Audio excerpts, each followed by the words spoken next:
ఎన్నికలు ఒక ప్రహసనం అయిపోయినాయి, ఒక జోక్ అయిపోయింది యాక్చువల్ ఎలక్షన్ అంటే. మీరు చూడండి, ఎలక్షన్ల ముందు ఎక్కడ స్టార్ట్ అవుతుంది ప్రోగ్రామ్. జనవరి ఫస్ట్ వీక్లో ఎలక్షన్లు, మున్సిపల్ ఎలక్షన్లు, డిసెంబర్ చివరి వారం జనవరి ఫస్ట్ వీక్లో మున్సిపల్ ఎలక్షన్లు ఉంటాయి అతి తొందరలో అని చెప్పి లీక్లు వస్తాయి. ప్రభుత్వం నుంచి కొన్ని ఇన్ఫర్మేషన్ కూడా వస్తుంది బయటికి, తొందరలో ఎలక్షన్లు రాబోతున్నాయని చెప్పేసి. ఎప్పుడు అంటే అతి తొందరలో అని చెప్పినారు. సరే, ఫిబ్రవరిలో నిజానికి చెప్పాలంటే రేపటి నుంచి మా ఇంటర్మీడియట్ పిల్లలకి ఎగ్జామ్స్, రేపే ఇంటర్మీడియట్ పిల్లలకి ఎగ్జామ్స్. ఇక వాళ్ళ బాధ చెప్పుకుంటూ పోతే మున్సిపాలిటీలో వాళ్ళు అసలు ఎంతమంది నాకు ఫోన్లు చేసినారో చెప్పుకుంటూ పోతే ఇంకా అసలు ఈ ప్రభుత్వానికి సోయి కూడా లేదు వాళ్ళ గురించి. సరే, అది పక్కన పెడదాం. ఎలక్షన్లు స్టార్ట్. ఈ లోపల ఏం జరుగుతుంది? హరీష్ రావు గారు సింగరేణి కాలేజ్లో జరుగుతున్న అవినీతి గురించి ప్రెస్ మీట్ పెడతారు. వెంటనే ఏం చేయాలి? మున్సిపల్ ఎలక్షన్లు వస్తూ ఉన్నాయి, ప్రజల దృష్టి మరల్చాలి, ప్రజల అటెన్షన్ డైవర్ట్ చేయాలి. ఏం చేయాలి? ఇమ్మీడియట్గా 19th రోజు SIT summons Siddipet MLA Harish Rao in phone tapping case. 26 నెలలైంది ఇదే కథ నడుస్తూ ఉంది. 19వ తారీఖు నాడు హరీష్ రావు గారిని సిట్ సమన్ చేస్తుంది. దేని గురించి? ఫోన్ ట్యాపింగ్ కేసు గురించి. ఆ ఫోన్ ట్యాపింగ్లో ఏమైనా ఉందా అంటే మన్ను 26 నెలలైంది, ఇప్పటి వరకు ఎవిడెన్స్ లేదు, ఏమి లేదు. అన్నిటికంటే ముఖ్యంగా ఇదే నెల జనవరిలో ఆల్రెడీ సుప్రీంకోర్టు చెప్పింది, మీరు వేసిన ప్లీని మేము కొట్టేస్తున్నామని చెప్పి గవర్నమెంట్కి చెప్పింది కూడా. అయినా కూడా మళ్ళీ హరీష్ గారిని పిలిచినారు. 20వ తారీఖు నాడు ముఖ్యమంత్రి గారు వారి విహారయాత్రకు బయలుదేరినారు. నేను విహారయాత్ర అని మామూలుగా అంటలేను, విహారయాత్ర అని ఏదో బట్టగాల్చి వరిస్తలేను. నేను ఎందుకు అంటున్నాను కూడా చెప్తాను మీ అందరికీ. ముఖ్యమంత్రి గారు 20వ తారీఖు నాడు దావోస్కు బయలుదేరినారు. దావోస్ తర్వాత ఒక 4 రోజులు ఎవరికి కనబడలేదు. మీ ప్రెస్లో కూడా వచ్చింది 2-3 చోట్ల ముఖ్యమంత్రి గారు మిస్సింగ్ అని. దాని తర్వాత లీడర్షిప్ సమ్మిట్ అని చెప్పేసి హార్వర్డ్ యూనివర్సిటీకి పోవడం జరిగింది ముఖ్యమంత్రి గారు.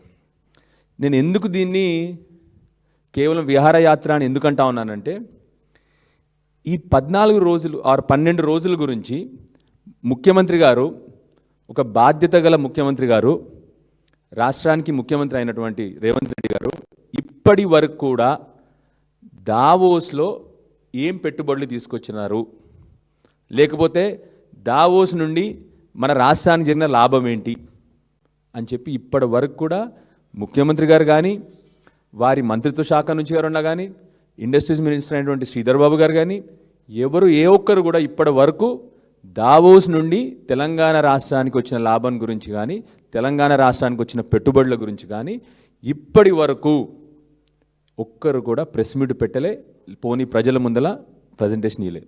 అందుకొరకే నేను దాన్ని విహారయాత్ర అంటా ఉన్నాను.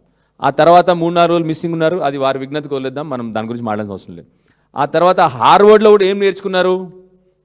పోయింది లీడర్షిప్ సమ్మిట్, అంటే నాయకత్వ లక్షణాలను నేర్చుకుందామని చెప్పి పోయినారు మీరు. అంటే లేవు, మీకు యాక్చువల్లీ లేవు కాబట్టి పోయినారు, ఫైన్, వెల్ అండ్ గుడ్. దానివల్ల మీరు ఏమైనా మార్పు వచ్చిందా మీలో? సున్నా. అదే బూతులు ఎక్కువ మాట్లాడడం మొదలుపెట్టిన తప్ప ఒక్క మార్పు కూడా రాలేదు. అందుకొరకే నేను దాన్ని క్లియర్గా విహారయాత్ర అంటాను. ఈ విహారయాత్రలో ముఖ్యమంత్రి గారు ఏం చేస్తారు? ప్రజల్ని అటెన్షన్ డైవర్ట్ చేస్తూనే ఉండాలి కదా, వారు విహారయాత్ర ఉన్నారు కాబట్టి. మరుసటి రోజు మళ్ళీ 23 రోజు కేటీఆర్ గారిని సమన్ చేస్తారు. దేనికి? మళ్ళీ క్వశ్చనింగ్ సిట్కి, ఇదే ఫోన్ ట్యాపింగ్ కేసులో. దీని తర్వాత మాజీ ముఖ్యమంత్రి గారు,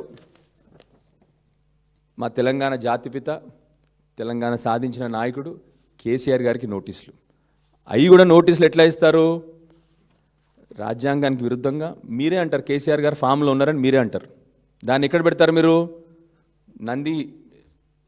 నంది హిల్స్లో ఉన్న ఇంటి దగ్గర అంటించిపోతారు.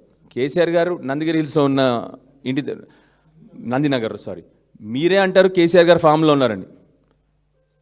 క్లియర్గా 65 ఏళ్ళ పైబడ్డ వాళ్ళు ఎక్కడుంటే అక్కడ పోయి ఇవ్వాలి మీరు.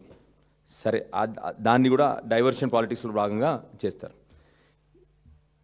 మొత్తం ముఖ్యమంత్రి గారు లేని 10 రోజులు కేవలం డ్రామా. ఈ డ్రామా ఏంటి?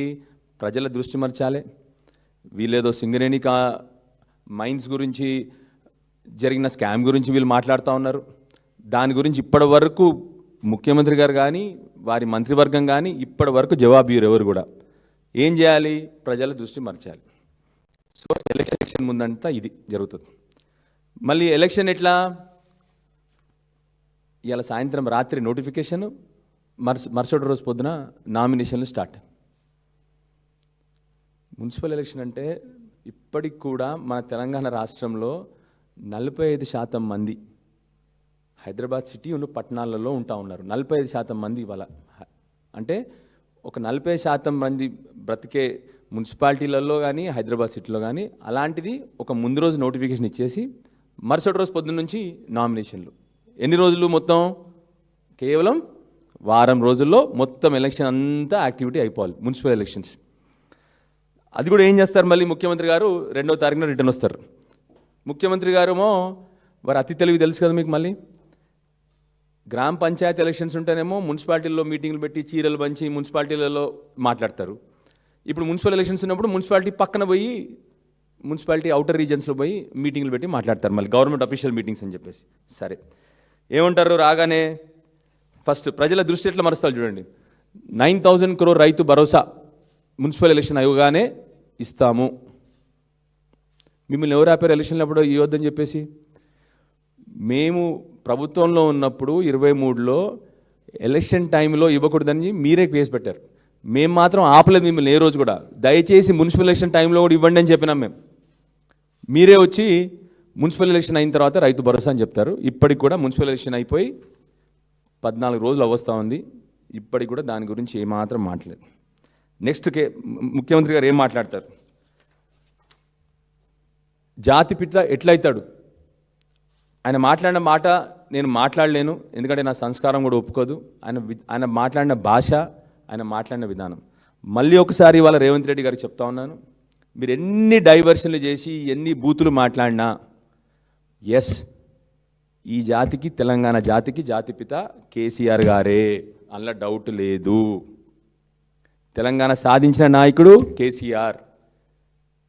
తెలంగాణ సాధించిన తర్వాత 9.5 సంవత్సరాలు దేశంలో అన్ని రంగాల్లో, వ్యవసాయం కానీ ఐటీ కానీ ఏ రంగంలో చూసుకున్న దేశంలో నెంబర్ 1 పెట్టిన నాయకుడు మా కేసీఆర్ గారు. దేశంలో ఈ జాతికి తన పితలాగా, ప్రతి ఒక్కరు తన బిడ్డలాగా రైతులను ఆదుకున్నది కేసీఆర్ గారే, మహిళల్ని ఆదుకున్నది కేసీఆర్ గారే, బీడీ కార్మికులను ఆదుకుంది కేసీఆర్ గారే.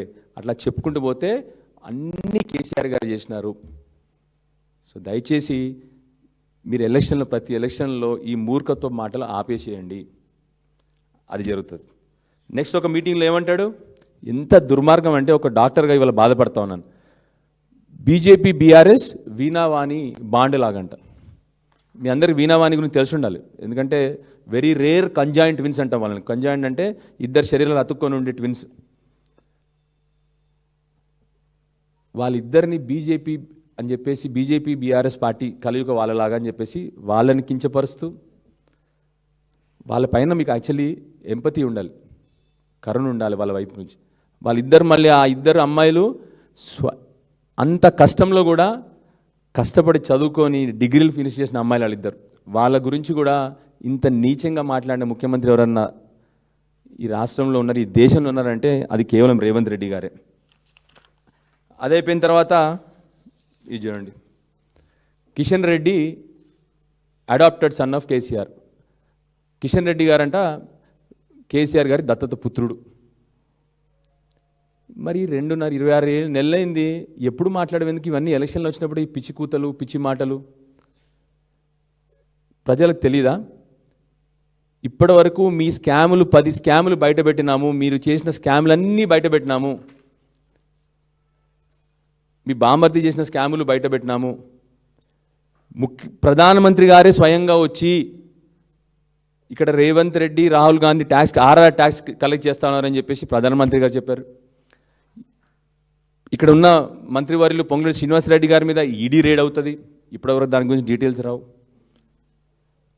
సింగరేణి మైన్స్ గురించి మేము స్కామ్ బయటపెట్టినాం, ఇప్పటివరకు దాని మీద ఎంక్వైరీ లేదు. మీరు కలుసున్నారా, మేము కలుసున్నామా?